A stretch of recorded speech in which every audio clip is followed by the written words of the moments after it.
James Ernest, Gruel and Truth Radio Network, here with MLLS's Carrie Gamper, Director of Marketing. Yes, hello. Hello. So, Major League Lacrosse is going through a lot of changes. Tell us a little bit about that. Yeah, so back in about March, we had a new commissioner step into the role, Alexander Brown, Sandy. He came in from One World, and he's got a background in NBA, Univision, just an unbelievable sports background. And he came in to really bring a professional element to the league and an unbelievable sense of leadership.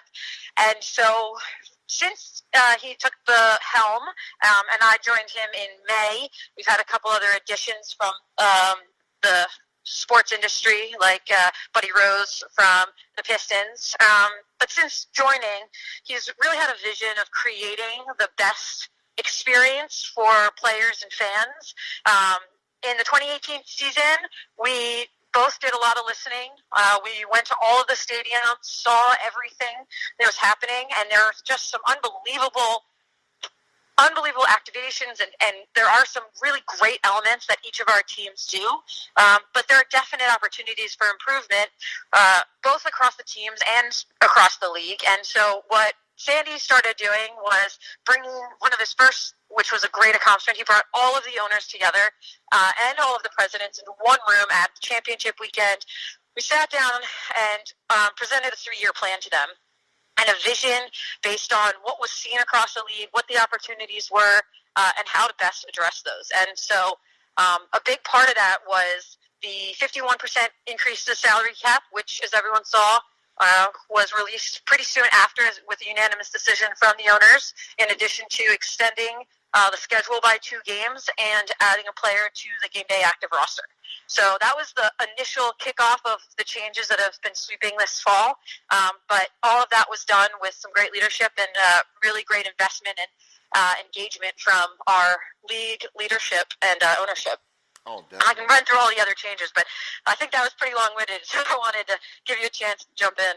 No, that's perfect, because you're right. Those 3 aspects are huge and need to be brought up as much as possible, because I feel that those changes are definitely going to take MLL to the next level because of the, like you mentioned, the salary cap, so players being able to focus more on the sport as opposed to having to worry about that second job, that kind of thing.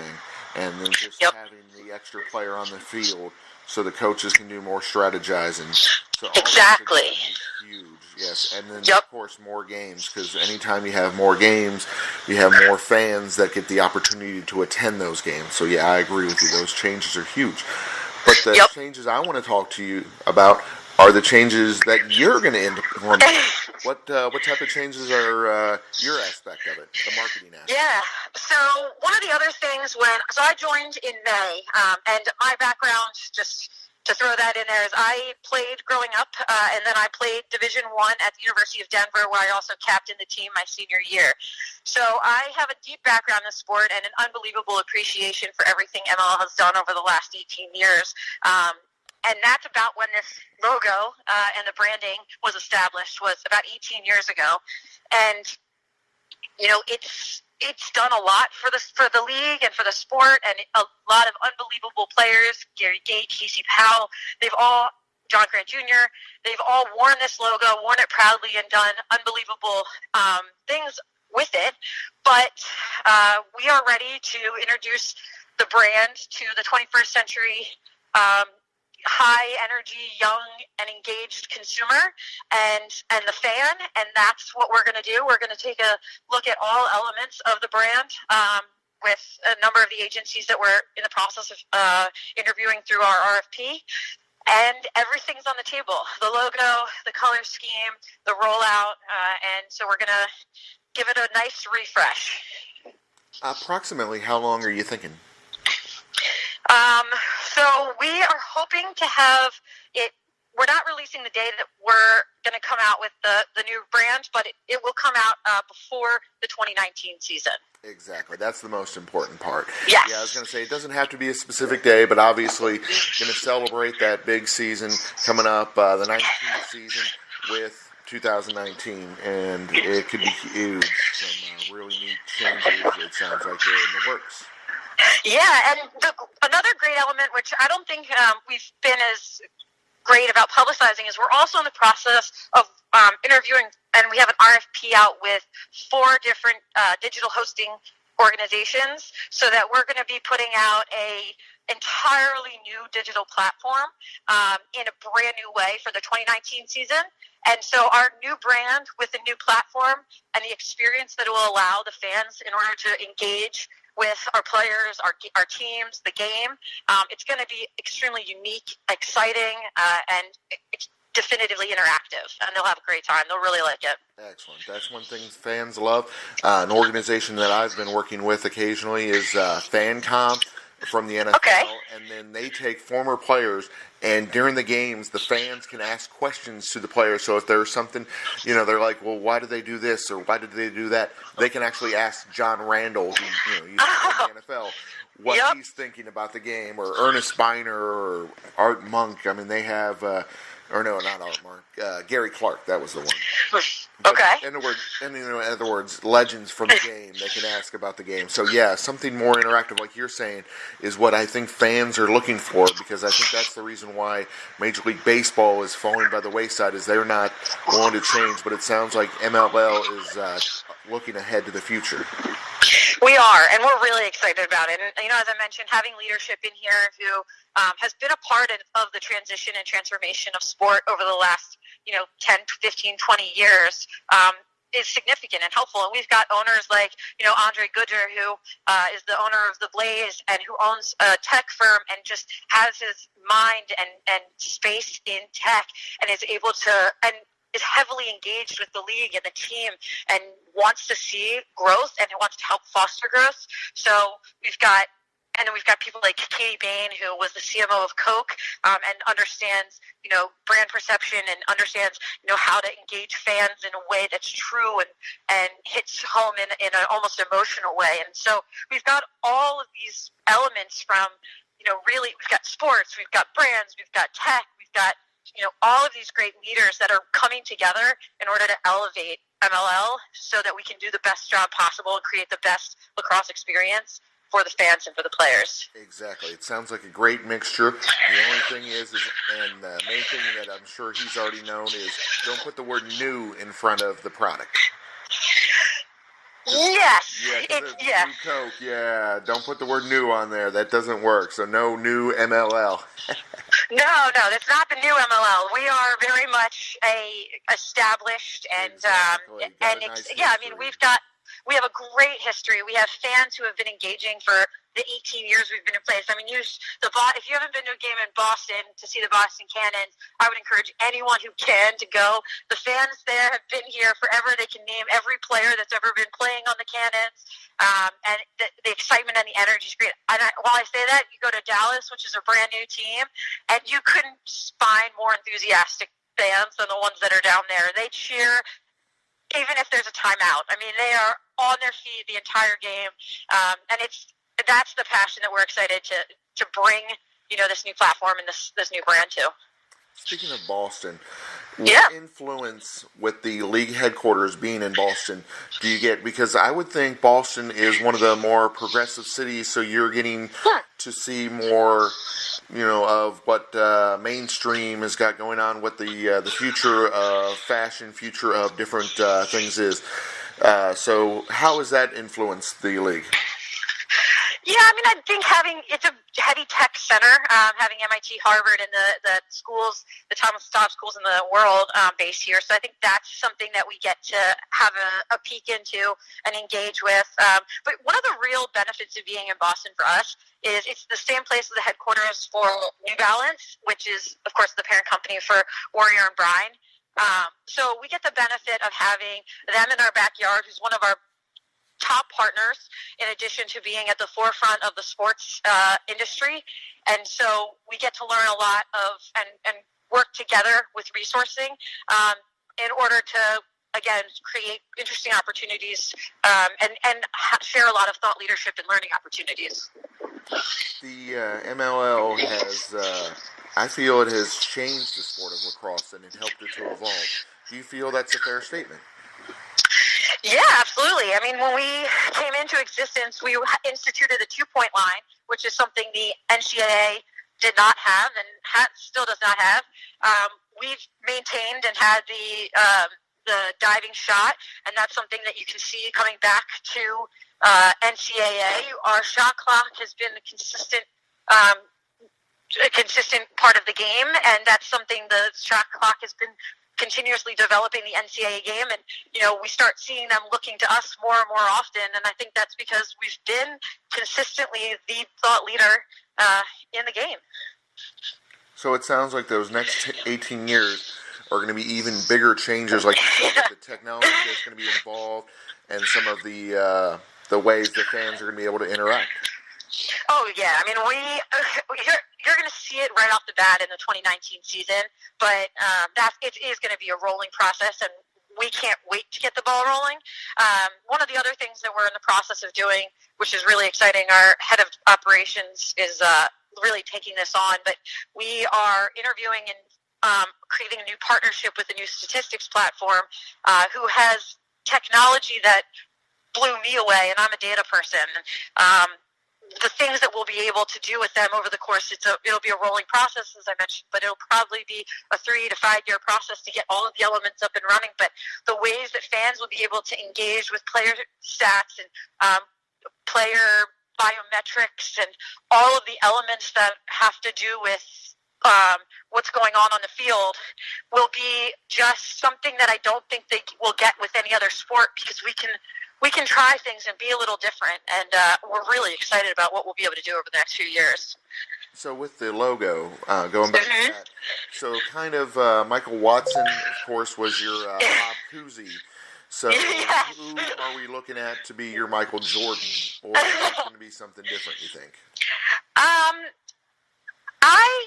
I don't know. I do, but I'm not going to release too much. Yeah, exactly. But I can tell you, we've already started to see some drafts from our 4 agencies, and they've got some. I mean, it's a really exciting process. We have a relatively small team up here in the league office in Boston, but between all of the teamwork we have between our offices and the team offices, and the thought leadership and the sharing that we have between each of the offices, we've been showing it around, and everyone couldn't be more excited about this process and rolling it out, and what the different drafts already look like. And we're really in the early stages right now, so I can't wait to see it continue, and we'll land on the perfect logo. I'm sure of it. Sounds great. So it sounds like the changes with the logo, the changes with the branding, and then, of course, the changes with the website.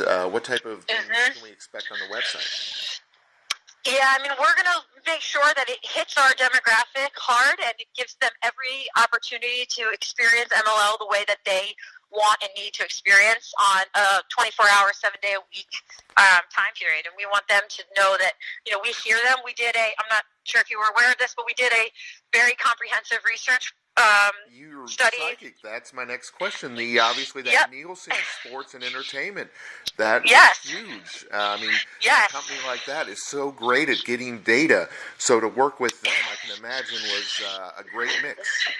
It was, and they put out a very detailed survey, and 60-question survey, which is a long time to ask anyone to sit down and take, but because our fans are amazing and are passionate about the game and our league, we had more than 3,000 respondents, which, if you compare to the majority of professional leagues, it's usually a 1,000-person response rate that they request, and so we had 3 times that, and we were able to get learnings that we could cross-compare on multiple levels in order to understand engagement patterns, in order to understand interests, in order to understand, outside interests from the sport in other sports, in other disciplines, and we were, again, consumer habits, and then self-proclaimed consumer habits, more realistic, based on other Nielsen research that we were able to pull, and we were able to use that in addition to all of the experience that the league has had over the last several years, in addition to the past experience of each of the individuals in their respective past careers, in order to really build out what we're trying to create. And it's going to be a highly engaging and I can't give away too much, but it's going to be a platform that the lacrosse fan will love. Excellent. And then, of course, one of the other aspects of it is the branding, the apparel. And I think it's going to be great because, you know what, I love wearing jerseys, but you can't wear jerseys everywhere.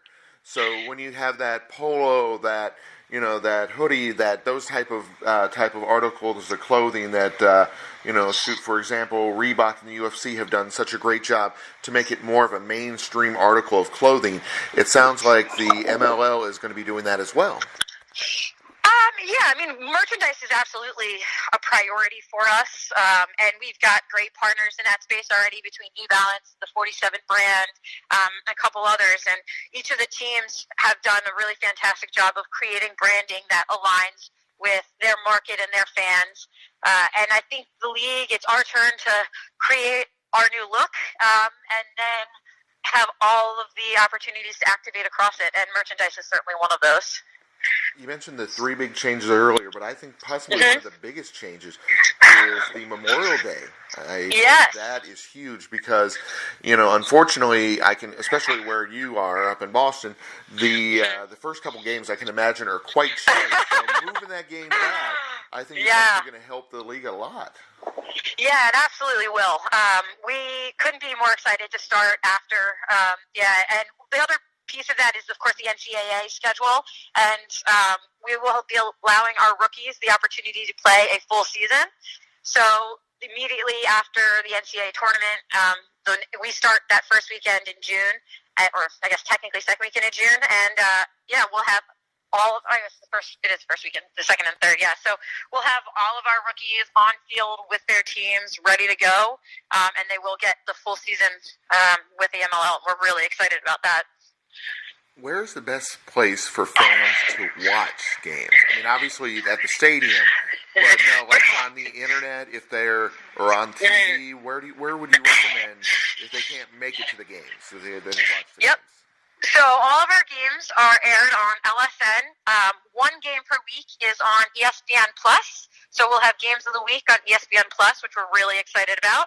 And then we did have an expanded relationship with ESPN rollout within the 2018 season and over the next several years, which will also include, at minimum, our championship game and our All-Star game to be aired on ESPN2. The way I understand it, that All-Star game is huge because it's not just playing against other All-Stars, it's against Team USA? That's every 4 years as they prepare for the World Games. So this year was one of those, as the World Games were, of course, in Israel. So we did have Team USA play against the MLL All-Stars in the 2018 season, and it was an exciting game as the MLL All-Stars won that one, and it was a lot of fun. But, next year we'll go back to the traditional two MLL All-Star teams playing against one another. Any thoughts on a potential expansion along with this? There are definite opportunities for expansion that we are exploring. We don't have any announcements to make at this time. No worries, that's understandable. Didn't expect it, but you never hurts to ask. Just like throwing the idea of there needs to be a team in Cincinnati since they're getting a new stadium. Obviously, not expecting any, official comment on that, but it never hurts to ask. I have a great friend who played on the Cincinnati women's program, so there is some really great lacrosse happening out there. Oh, there is. That is the great thing about the sport. It has been expanding quite rapidly around this area. Yes.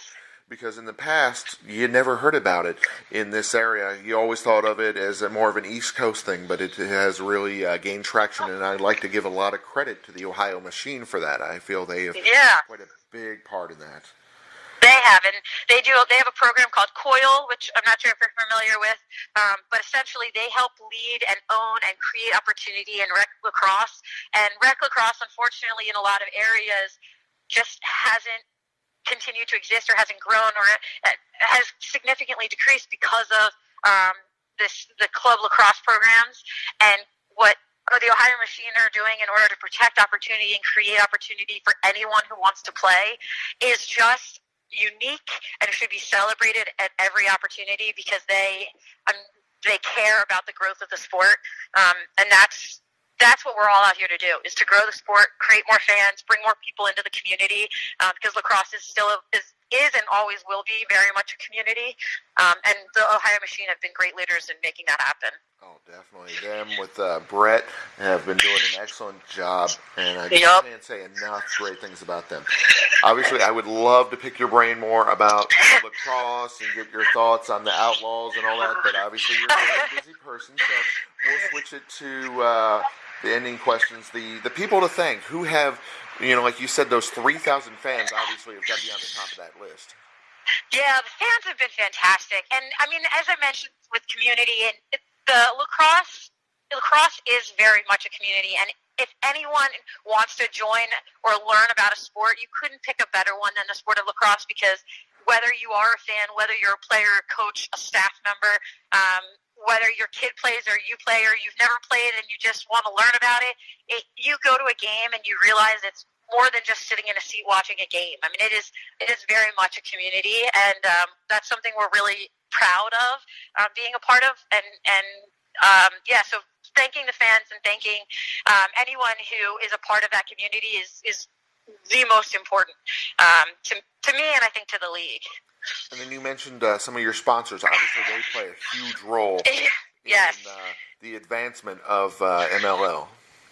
Yeah, we met with Coca-Cola on Monday of this week. We went down to Atlanta, met with them, and they are excited about being our partner as the sport of lacrosse has grown at an average of 12% over the last 16 years, and so they are looking for more ways to engage us and to activate against us and with our players, and it's because of groups like Coke and Powerade and the New Balances and the Warriors that we can offer fans the experience that they deserve, and we're excited to bring more partners on next year and roll out more opportunities and experiences for the fans with our partners. Our fans, if they're wanting to follow and learn more about the league, where on social media, where on the web should they check out? Yeah, our Instagram is updated pretty frequently, Major League Lax, and then our Twitter account, it's also Major League Lacrosse, you can go and check out. Our website is www.majorleaguelacrosse.com. Those are all great ways to stay engaged, but I encourage more than just following the league, although if you go to the league account, you can follow and find each of the teams. But all of the teams have their own personalities. They have their own ways of, pushing out content and engaging with fans, and they all do an unbelievable and a fantastic job. So between our 9 teams, I would highly suggest checking all of them out because they do some really great stuff. Excellent. I'd like to thank our guest, the marketing director, Carrie Gamper, for being on the show today. Thank you very much, James. I appreciate you having me on.